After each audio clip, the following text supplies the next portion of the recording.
কোরআনে কারীমকে তারা এত ভালোবাসতেন, কোরআনে কারীমকে এত সম্মান তারা দিতেন, এত মর্যাদা দিতেন, কোরআন দিয়ে কথা বলার মতো তারা ক্ষমতা অর্জন করেছিলেন। জোরে কোন সুবহানাল্লাহ। হযরত আব্দুল্লাহ বিন মুবারক রাহমাতুল্লাহ আলাইহি জবরদস্ত মুহাদ্দিস, তার আমলের অনেক বড় আলেম, হজ করতে এসেছেন। হজের কাজ সমাপন করে যখন তিনি রওনা করেছেন, দেখেন কোনো মানুষজন নাই। কাবার চত্বরে একটা মহিলা চাদর মুড়ি দিয়ে শুয়ে আছেন। উনি মনে করলেন বুঝিবা লোকটা মরা, মরা কি জিন্দা বোঝার জন্য কাছে গিয়ে সালাম দিলেন, আসসালামু আলাইকুম। সালামের জবাব ওয়ালাইকুম আসসালাম না হয়ে চাদরের ভিতর থেকে জবাব এলো, সালামুন কাওলাম মির রাব্বির রহিম। পরম করুণাময় পরওয়ারদিগারের পক্ষ থেকে তোমার প্রতি শান্তি কথিত হোক। মুহাদ্দিস সাহেব প্রশ্ন করলেন, মা, হজ করতে এসে লোকেরা তো সব চলে গেছে, আপনি এখানে একাকী পড়ে আছেন কেন? তিনি জবাবে কোরআনে কারীম থেকে বললেন, মাইয়ুদলিলিল্লাহু ফামা লাহু মিন হাদ। আল্লাহ পাক যাকে পথভ্রষ্ট করেন তারে কেউ পথ দেখাইতে পারে না। অর্থাৎ আমি তো হজ করতে আসছিলাম, পথ হারাই ফেলছি, সাথী সঙ্গীরা কে কোথায় চলে গেছে আমি খুঁজে পাই না, এই জন্য মুসিবতে পড়ছি, একাকী পড়ে আছি, এখন আমার উপায়টা কি? মুহাদ্দিস সাহেব বলছেন, মা, একাকিনী এই অবস্থায় কত সময় পড়ে আছেন? তিনি জবাবে কোরআনে কারীমের একটি আয়াত তেলাওয়াত করে জবাব দিলেন, সালাসা লায়ালিন সাবিয়া। 3 রাত পূর্ণ হয়ে গেছে। আরে 3টা রাত আপনার পূর্ণ হয়ে গেল, এখানে আপনার পানাহারের বন্দোবস্ত কি? খাইছেন কি? বুড়ি জবাবে কোরআনে কারীমের আয়াত পেশ করে মুহাদ্দিসের জবাব দিয়ে দিলেন, আল্লাযী হুয়া ইউতঈমুনি ওয়া ইয়াসকিন। ওই মহান আল্লাহ রাব্বুল আলামিন তিনি আমার পানাহারের বন্দোবস্ত করেছেন। মুহাদ্দিস সাহেব বলছেন, মা, আমার কাছে কিছু খাবার আছে, আপনি দয়া করে এই খাবারটুকুন গ্রহণ করুন। বুড়ি তখন কোরআনে কারীমের একটি আয়াত পাঠ করে এই প্রস্তাবকে ডিনাই করলেন। বুড়ি বললেন, সুম্মা আতিম্মুস সিয়ামা ইলাল লাইল। তোমাদের রোজাকে সন্ধ্যা পর্যন্ত পূর্ণ করো। এর দ্বারা বুড়ি প্রমাণ করলেন আমি তো রোজা রাখছি, কাজে সন্ধ্যা আসার আগে তো কিছু খাইতে পারবো না।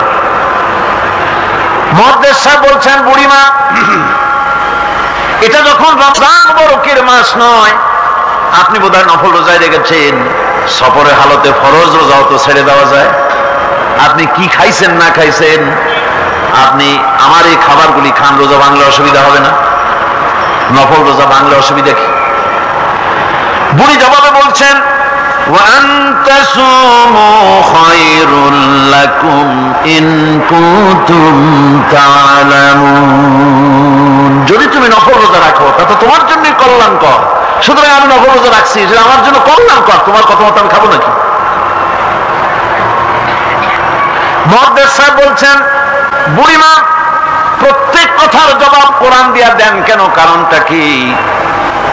বুড়ি জবাবে বলছেন, কোরআনের আয়াত পাঠ করে জবাব দিচ্ছেন, মা ইয়ালফিযু মিন কাওলিন ইল্লা লাদাইহি রাকীবুন আতীদ। মানুষ এমন কোন কথা বলে না যে কথা ফেরেশতারা রেকর্ড করে না রাখে, সব কথা রেকর্ড হয়ে যায়। সুতরাং আমি চিন্তা ভাবনা করে বাছাই করে নিলাম, কোরআন দিয়ে কথা বলবো, এই কথাগুলি রেকর্ড হবে, প্রাপ্ত হবেই না, প্রত্যেক অক্ষরে অক্ষরে 10-10 করে নেকি আমলনামায় লেখা হয়ে যাবে। মুহাদ্দিস সাহেব মনে মনে একটু চিন্তা করলেন, এই বেটি হলো বুড়ি, একটা মেয়ে লোক, আর আমি মুহাদ্দিস মানুষ, সে কোরআন শরীফ দিয়ে কথা কয়ে বাহাদুরি দেখায়, আমি তারে মাতৃ জবান দিয়ে কথা বলাবই, এই চিন্তা তিনি করলেন। তিনি তো বড় আলেম ছিলেন, অত্যন্ত বড় আলেম। তার সম্পর্কে তার সাথীরা কবিতা রচনা করেছিলেন। তিনি যখন তার এলাকা ছেড়ে গিয়েছিলেন, তার সাথীরা বলেছেন, ইজা সারা আব্দুল্লাহ মিম্মার উলাইলাতান, ইজা সারা আব্দুল্লাহ মিম্মার উলাইলাতান সারা আনহা নূরুহা ওয়া জামালুহা। আব্দুল্লাহ যখন আমাদের এলাকা ছেড়ে গেল, তখন এলাকার সৌন্দর্য গেল, নূর গেল, আলো গেল, সব হারায় ফেললাম। যেহেতু তিনি সাহিবি ইলম ছিলেন। তারা বলল, ইযা যুকিরাল আখিয়ারু ফি বালদাতিন ফাহুম আনজুমুন ওয়া আনতা হিলালুহা। আমরা যখন আমাদের বন্ধুদের মধ্যে আলোচনা করি, তখন আমাদের বন্ধুরা আর যত বড় বড় আলেম আছে, তারা যদি তারকা হয়, তাহলে আব্দুল্লাহ তুমি তো সেই তারকা রাজির মধ্যে চাঁদের মতো।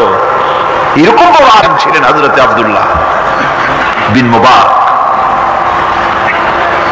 তিনি চিন্তা করলেন, এই বুড়ি দেখি তারে দিয়া তার মাতৃজবনে কথা পাওয়া যায় নাকি। তিনি জিজ্ঞেস করলেন, আচ্ছা বুড়িমা বাড়ি কই? ওনার চিন্তা, বাড়ি ওই কোরআন শরীফের মধ্যে তো খাগড়াছড়ি ফটিকছড়ি নাই, গ্রামের নাম তো নাই, ধরা যায় নাকি। তিনি যখন বাড়ির প্রশ্ন করলেন, বুড়ি তখন কোরআনে কারীমের আয়াত তেলাওয়াত করে বাড়ির জবাব দিয়ে দিলেন, সুবহানাল্লাযী আসরা বিআবদিহি লাইলাম মিনাল মাসজিদিল হারামি ইলাল মাসজিদিল আকসা।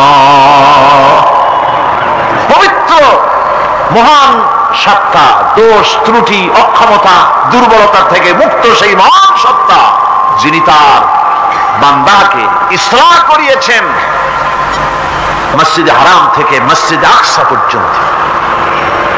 এর দ্বারা তিনি প্রমাণ করতে চাইলেন, মসজিদে হারামে আসছি হজ করতে, আর মসজিদে আকসার কাছে আমার বাড়ি। মুহাদ্দিস সাহেব না পেরে তিনি তখন চিন্তা করলেন, এমন বিদুষী মহিলা একা একে ফেলে যাওয়া কিছুতেই বুদ্ধিমানের কাম না। তিনি বললেন, মা আমার কাছে একটা উট আছে, আপনি যদি রাজি হন উটের পৃষ্ঠে সওয়ার করে আপনার গন্তব্যে পৌঁছায় দেই। বুড়ি তখন কোরআনে কারীমের একটি আয়াত পাঠ করে সম্মতি প্রদান করলেন। তিনি পড়লেন, ওয়া ইন তাফআলু মিন খায়রিন ইয়ালামুহুল্লাহ। যদি তুমি কোনো ভালো কাজ করো, অবশ্যই আল্লাহ তা জানবেন এবং এর জন্য উত্তমভাবে আল্লাহ পাক তোমাকে পুরস্কৃত করবেন। তার মানে হলো, পথ হারা মানুষকে পথ দেখানো নিশ্চয়ই ভালো কাজ। তুমি একটা ভালো প্রস্তাব করছো। মুহাদ্দিস সাহেব বললেন, মা আমার এই উটের উপরে আপনি আরোহণ করুন। বুড়ি উটের উপরে আরোহণ করতে যাচ্ছেন, হঠাৎ লক্ষ্য করে দেখছেন মুহাদ্দিস সাহেব তার দিকে তাকায় আছেন। বুড়ি তখন কোরআনে কারীমের একটি আয়াত তেলাওয়াত করলেন, কুল লিল মুমিনিনা ইয়াগুদ্দু মিন আবসারিহিম। নবী মুমিন মানুষদেরকে, মুমিন বান্দাদেরকে বলুন তারা যেন তাদের চক্ষুকে পরনারী থেকে নিম্নগামী করে। বুড়ি এই আয়াত দ্বারা বলতে চাইলেন, মুহাদ্দিস সাহেব আমি বুড়ি মানুষ, উঠে সওয়ার হতে গিয়ে না জানি বেসতর্ক হয়ে যেতে পারি, চক্ষুকে নিম্নগামী করেন। সুবহানাল্লাহ। উঠে রশি টেনে টেনে যখন তারা পৌঁছে গেলেন, তিনি জিজ্ঞেস করলেন, আপনার কি কোনো ছেলে মেয়ে আছে নাকি? বুড়ি জবাবে বললেন, আল মালু ওয়াল বানুনা জিনাতুল হায়াতুদ দুনিয়া। মাল এবং সন্তান সন্ততি এগুলি হচ্ছে দুনিয়ার সুখ সৌন্দর্য, আল্লাহ পাক এটা আল্লাহর নিয়ামত। তার মানে নিয়ামত থেকে আল্লাহ আমাকে বঞ্চিত করেন নাই, ছেলে মেয়ে আছে। মুহাদ্দিস সাহেব প্রশ্ন করলেন, ছেলে মেয়ে যদি থাকে তাহলে তাদের নাম কি? আটকাবার একটা বুদ্ধি, যেহেতু সব নাম তো কোরআন শরীফে নাই। বুড়ি সে কাম আগেই সেরে রেখেছে। বুড়ি কোরআনে কারীমের আয়াত পাঠ করে ছেলেদের নাম বলে দিলেন, ইয়া ইয়াহিয়া খুযিল কিতাবা বিকুওয়া وكلم الله موسى تكليما واتخذ الله إبراهيم خليلا। যথাক্রমে তিনটি আয়াত তেলাওয়াত করে তিনটা নাম বললেন, ইয়াহিয়া, ইব্রাহিম, মুসা, আমার ছেলে। সুবহানাল্লাহ ওয়া বিহামদিহি। আরে কপাল পোড়া মুসলমান! এই মুসলমানেরা এখনকার যুগে ছেলেদের নাম রাখে বল্টু, শান্টু, তারপরে বাংলা আর আরবি মিশাইয়া শুভ রহমান, কৌশিক আহমদ, সাগর হোসেন, বাতাস খাতুন, অক্সিজেন বেগম। কি যে আশ্চর্য নাম শুরু হয়ে গেছে। আমার বন্ধুগণ, নাম রাখবেন, সন্তান হলে পরে মা বাপের উপরে হক যেন সন্তানদের ভালো ভালো নাম রাখে। এটা মা বাপের হক, ওয়াজিব, ভালো নাম রাখা। এবার বুড়ি বাড়ি পৌঁছে গেলেন, ছেলেরা সব দৌড়ে এলো। মুহাদ্দিস সাহেব আর কথা বলার সাহস পেলেন না, চুপ করে খাড়া হয়ে আছেন।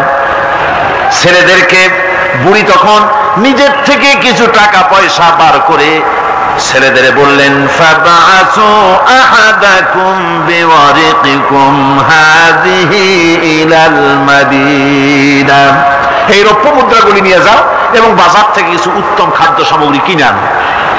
বাজার থেকে খাদ্য সামগ্রী আনিয়া প্লেটে সাজাইয়া মুহাদ্দিস সাহেবের সামনে রাখে বুড়ি বলতেছে, কুলু ওয়াশরাবু হানিয়াম বিমা আসলাফতুম ফিল আইয়ামিল খালিয়া। বিগত দিনে তুমি আমার জন্য যে পরিশ্রম করেছো তার বিনিময়ে কিছু আহারও গ্রহণ করো। মুহাদ্দিস সাহেব খানা শেষ করে ছেলেদেরকে এক কোনায় নিয়ে জিজ্ঞেস করে, ছেলেরা, তোমার মা কোরআন শরীফ থেকে এই ধরনের কতদিন কথা বলতেছে? ছেলেরা বলে, মুহাদ্দিস সাহেব, আমরা জ্ঞান হওয়া অবধি শুনতেছি আর হিসাব করেছি 1 বছর 2 বছর নয়, আমার মায়ের মুখের থেকে বিগত 40 বছরের ভিতরে কোরআন শরীফ ছাড়া কোনো কথা শুনি নাই।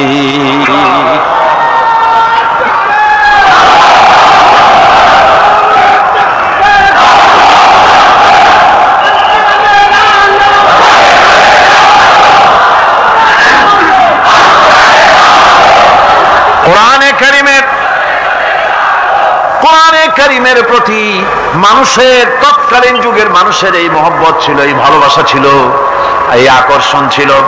কোরআনের প্রতি আকর্ষণ হারায় জাতির কপাল পুড়েছে। গানের প্রতি আকর্ষণ বেড়েছে, কোরআনের প্রতি আকর্ষণ নষ্ট হয়েছে। আজকের উপস্থিত জনতার কাছে আলেম ওলামা সহ শিক্ষিত ব্যক্তিবর্গ, নারী পুরুষ যারা এখানে এসেছেন, সকলের কাছে বিনীত ভাবে আরজ করছি, কোরআন পড়ুন, কোরআন পড়ুন। কোরআনের মতো নিয়ামত আর নাই।